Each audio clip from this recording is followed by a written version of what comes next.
Hello. In this talk, I'll tell you a little bit about stability and rank aggregation. In particular, it's the application of stability and rank aggregation in the context of genome-wide association studies. Remember, in genome-wide association studies, you have this case control study where you're trying to test whether a particular SNP, a particular single nucleotide polymorphism, a particular genotype, is associated with the phenotype of interest. And in the case control studies case, the phenotype here is a binary outcome, whether you're a case or a control. The setting that is normally used is the classical hypothesis testing setting, where the null hypothesis is that the genotype is independent of the phenotype, and the alternative is that the genotype is associated with the phenotype. You design a test statistic, and then you compute the p-value, which is the probability of observing that test statistic for that observed data, given that the null hypothesis is true. Okay? You reject the null hypothesis if this p-value is less than the significance level alpha. Okay? In many genome studies, we have multiple SNPs, and you want to do this test for each SNP. And to control for that repeated experiment, you do something called multiple testing correction.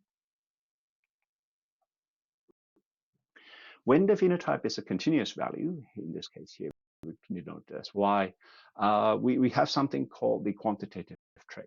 Okay? And in that case, you encode the genotype as a numerical value x, and then you essentially apply linear regression or an additive model. Okay? So for a SNP k and an individual I, you write down this linear regression model with parameters theta.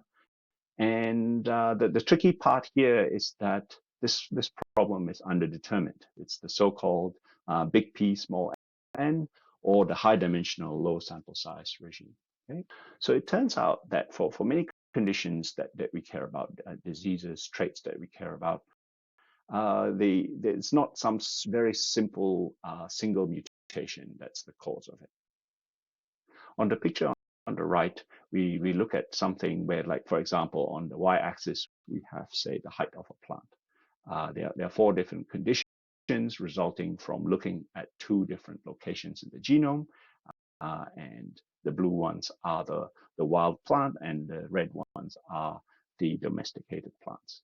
And as you have single ones of these locations getting a particular mutation, a particular SNP, you would expect with a standard additive model, the top row, the condition A, where if you get one of these mutations, you get a slightly taller plant, and if you have both of them, you get a combined height that's higher.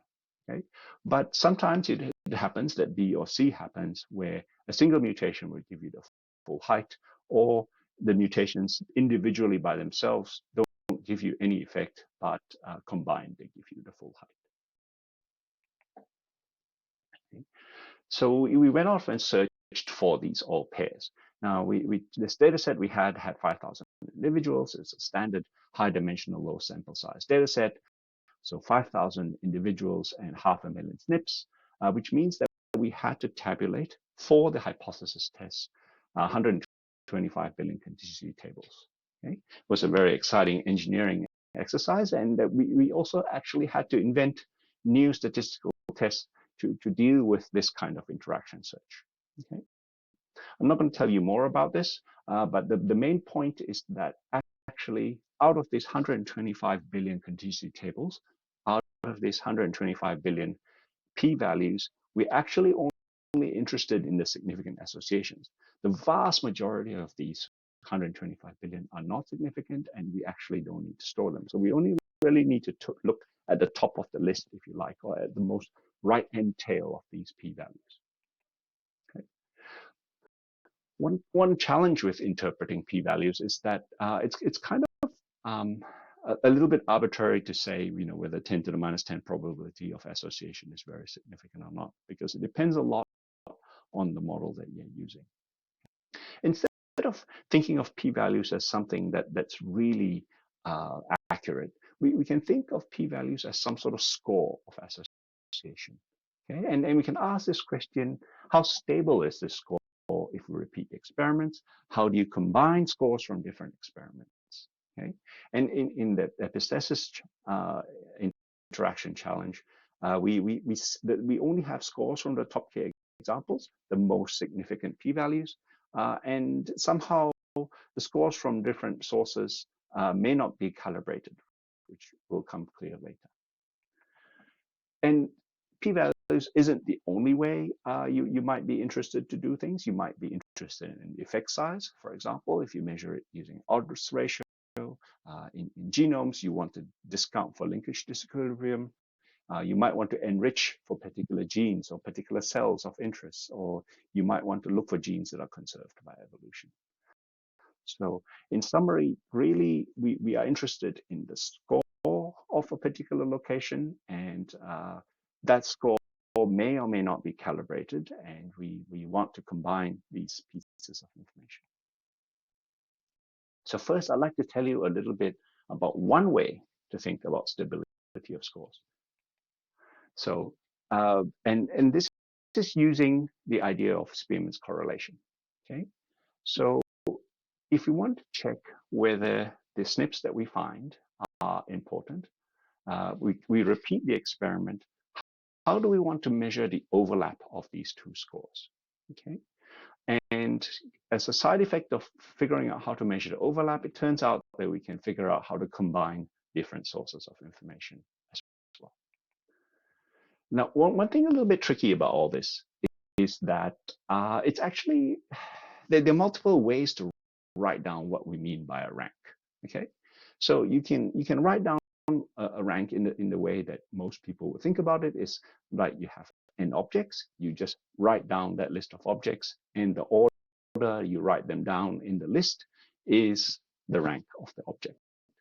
Okay, now instead of the just showing the list of the objects itself, you can talk about the position of the object in that list, right? This is the rank of the object, if you like. So you can instead write down the list of values. So you keep the objects somehow fixed, and the values tell you where it is in the rank list. Given this list of values, the list of location, the list of ranks, you can normalize it by dividing by n+1, which is sometimes called the normalized rank, which turns out to be useful in calculations. Or you can even think about ranks as actually a permutation mapping that goes from the set of the set of objects, the set of n objects, to these normalized ranks. And all these things are somehow intuitively obvious by themselves, except that when you see them written down, it can be a little bit confusing. Okay, so the first task we're going to try and look at today is, given a set of replicated experiments, how do we measure overlap? Okay, how similar, how stable are these experiments? And from these experiments, we get some scores of the top K list. Okay, the examples that result in this kind of thing is we perform repeated splits of the data, we do experiments on different cohorts, or we have different sources of information. Okay. Now, the challenges we have are these top K examples, and we don't have scores for every single object. Okay, and the way I'd like you to think about what repeated experiments might look like is shown in this plot here. This is kind of artificial data. So we do 2 experiments, and each dot here is the rank of that particular object in the experiment, in each experiment. So the x-axis shows the rank in the first experiment. The y-axis shows the rank in the second experiment. So, for example, in one of the dots on the bottom right corner, the rank in the first experiment would be something like 2,000, and the rank in the second experiment would be something like 500. Okay? So, to make things more concrete, here's a running example. I perform 2 experiments, big A, big B. We have 6 objects that we want to rank. In the experiment A, it's ranked A, B, C, D, E, F. So these objects are named A to F. And in the second experiment, the objects are ranked A, B, E, F, C, D. Okay? So the 2 experiments return that, and we now want to know how stable they are. Okay. The first thing to do is to try and check this overlap using a set-based approach. Okay. So for example, you can use the Jaccard index, which is the ratio of the intersection of the 2 sets divided by the union of the 2 sets. Okay. The size of these 2 sets. Okay. So if you want to take the intersection of the top 3 items in this list, so from experiment A, you get A, B, C, and from experiment B, you get A, B, E, then the intersection is A, B, and the union is A, B, C, E. Okay, and so you look at the size of these 2 sets, and the Jaccard index is how. The thing about the Jaccard index is that it ignores the order given by the scores, which is a waste. Okay, so we want to capture this order of the scores, and so we want to capture the intuition of spread. Okay? And in statistics, this is a very standard measure, which is the covariance. Okay? The covariance between 2 vectors x and y is essentially the expected value of their product, xy, subtracted from the expected value of them individually. So the product of the 2 means of the variables. Okay, you can look at this term on the right there as what would be the expected value if they were independent, which is why you can kind of split them into the product. Okay, and the correlation is just the normalized version of covariance. Okay. Now, Spearman's correlation is very similar to the standard correlation, so-called Pearson's correlation, except that instead of taking any random variable, you apply Pearson's correlation to the ranks themselves. Okay, so now these values are here in this formula. Instead of being the value of the score itself, it's the position of the object in the list. Okay, so this is Pearson's correlation, and otherwise it's exactly the same formula as in Spearman's correlation. Okay, so now for our running example with the 2 experiments, the Spearman correlation between 2 lists A, B, C, D, E, F and A, B, E, F, C, D is 0.543.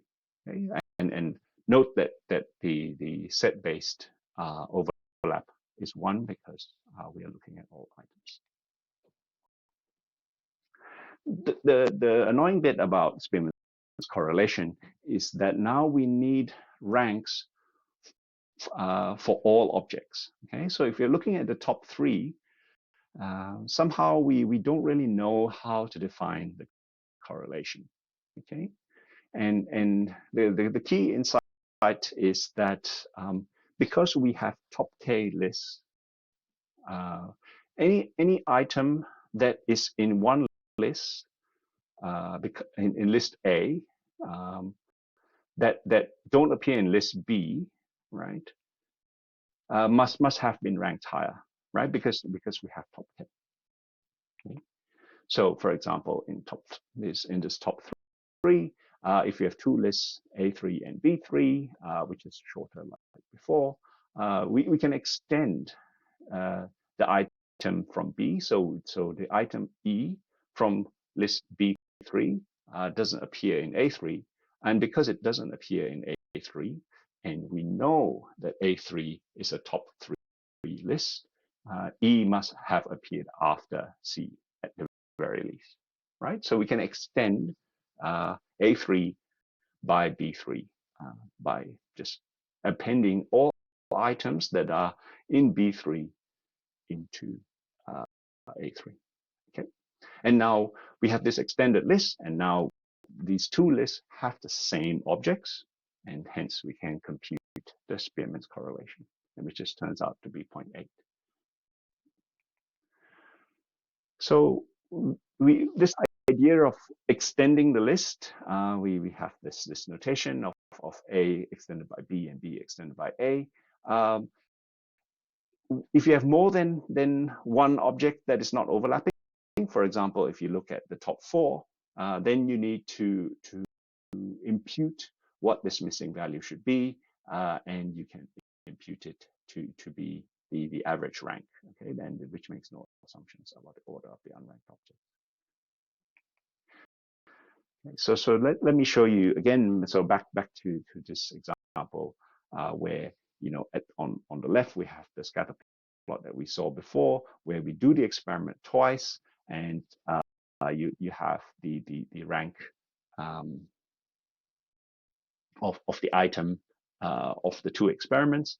Note that on the bottom left corner, you have that the 2 experiments are highly correlated, right? The ranks of the 2 objects are highly correlated, so they would appear on the diagonal, right?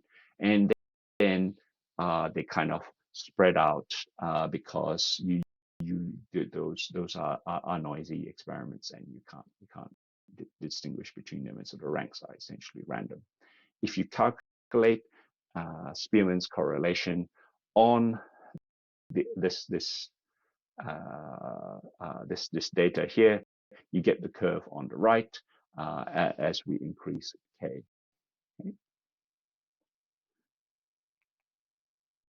And we applied this to some real data sets to study different diseases. This is an example on arthritis, and you can look at this top pairs of the epistatic interaction, and you can see that Spearman's correlation starts off quite high and very quickly drops off. So out of the 125 billion pairs, we only really are looking at, you know, perhaps the top, you know, 700, 800 pairs.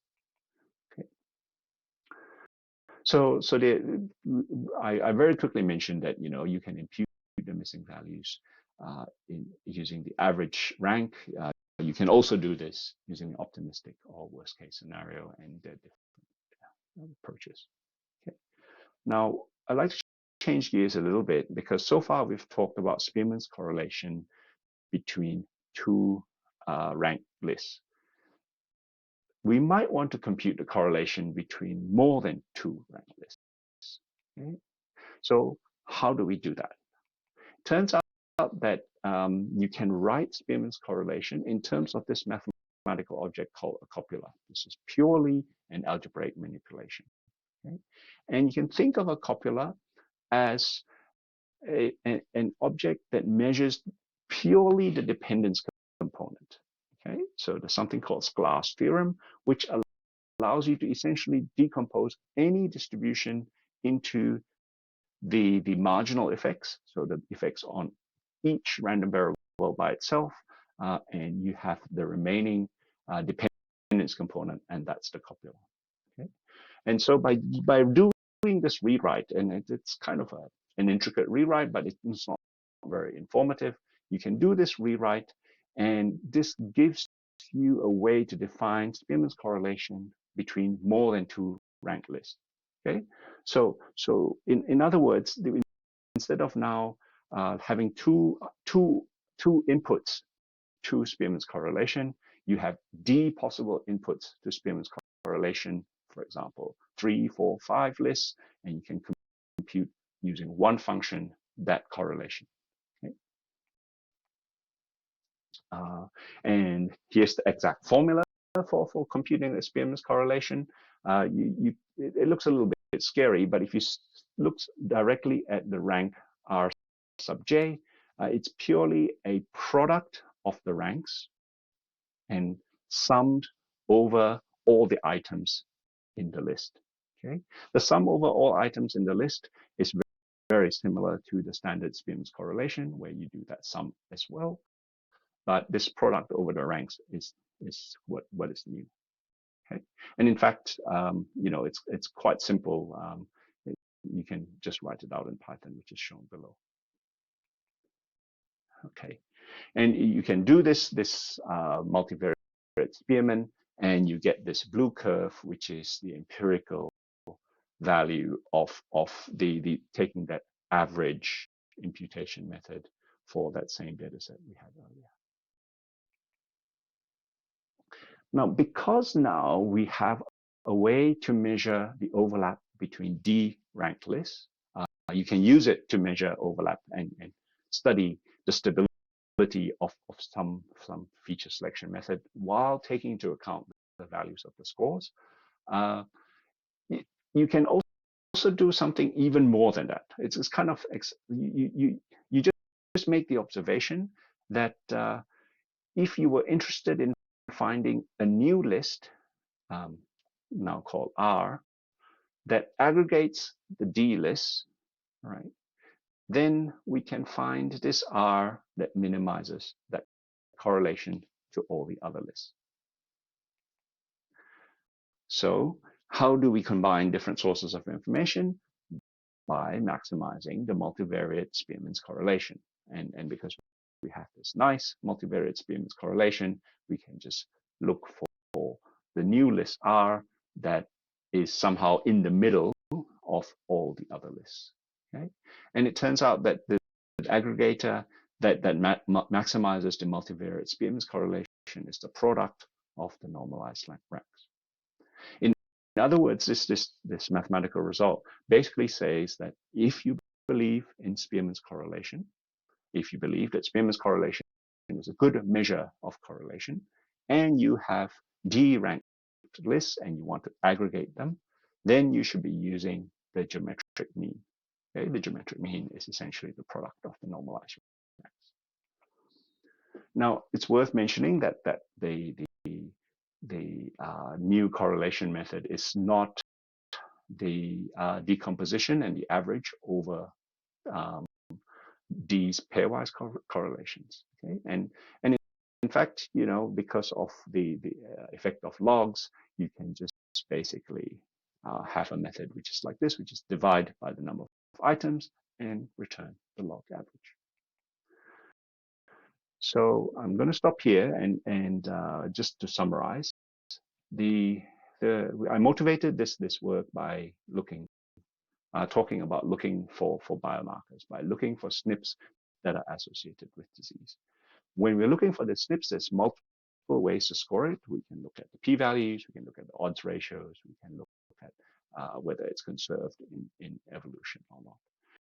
And given these scores, we might want to ask the question, how stable are these different ways of recovering the scores, to understand how far down the list we can go.